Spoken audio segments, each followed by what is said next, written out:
Hello, welcome to a talk really based around the idea that we're coming into Lent.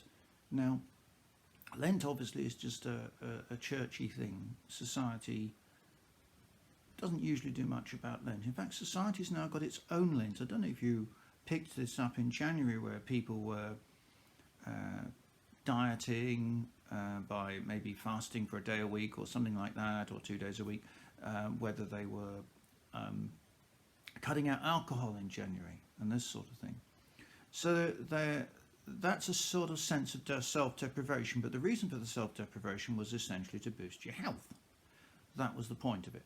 Now, in Lent in Christianity, this was one of the fasts of the year, and there were a number of fasts which grew up in the early church, early medieval period, which were to essentially be devotional times for those people who were seeking the Lord. And so what we would do is we would seek the Lord during Advent to prepare ourselves for the joy of the coming of Jesus. So you'd have a fast and then you'd have a feast. A fasting, of course, remember, is 6 days a week. Seventh day, the Sunday, or the first day of the week, if you're thinking Christian-wise, is always a day of celebration because we're celebrating the resurrection, and so that's the sort of origin of the idea of the Sunday lunch feast. What we actually do, therefore, in Lent is we spend some time focusing on God. We're renewing our devotional focus. We're fasting to reflect the understanding that things are wrong, that the world is wrong. If you look at all the horrible things, the disorder, all the things the news love to tell us about, the world is wrong. There's things wrong. It's dark, it's dismal, it's difficult, it's desperate. And we're sorry. And we come before God on behalf of humanity and we say we're sorry. We know that's not the way the Lord intended it. It's not the way the Lord would have wanted it. It's our fault and we're sorry. So that's part of what it's about. Part of it is, well, why did Jesus have to die?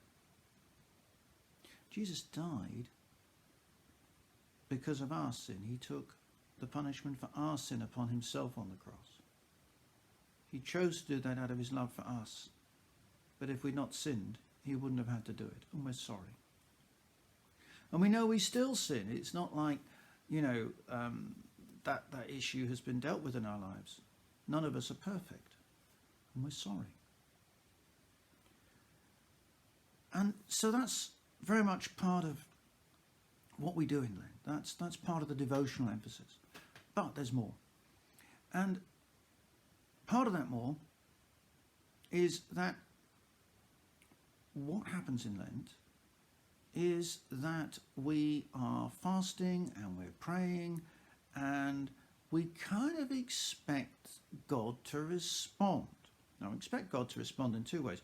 Firstly, we might expect him to respond by blessing us, giving us a deeper relationship with himself, coming upon us in the power of the Holy Spirit, increasing our spiritual authority, that sort of thing. The second emphasis is that we would kind of like God perhaps to move in other issues in our lives. In our church, maybe we want more people in our church. We might want people who are having difficulties in their relationships, for that to be sorted out. We might want people who are sick to get better. Those sorts of spin-offs, if you like. In other words, we're fasting for something so that God will do something beneficial that we can recognize as being beneficial for our own purposes. And then, of course, part of that also can involve praying for society, praying for Redditch, so that, we have good things happening in Redditch, or maybe good things happening in the nation as a whole.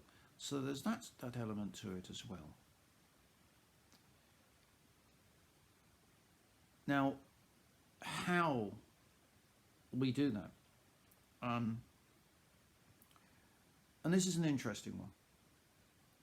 And there's another layer, therefore, to Lent. That's the top layer, and I've given you that in an outline. Next time, I'll talk about the next layer of Lent. I'll talk about what fasting means, how you fast, and I'll talk about power of Lent.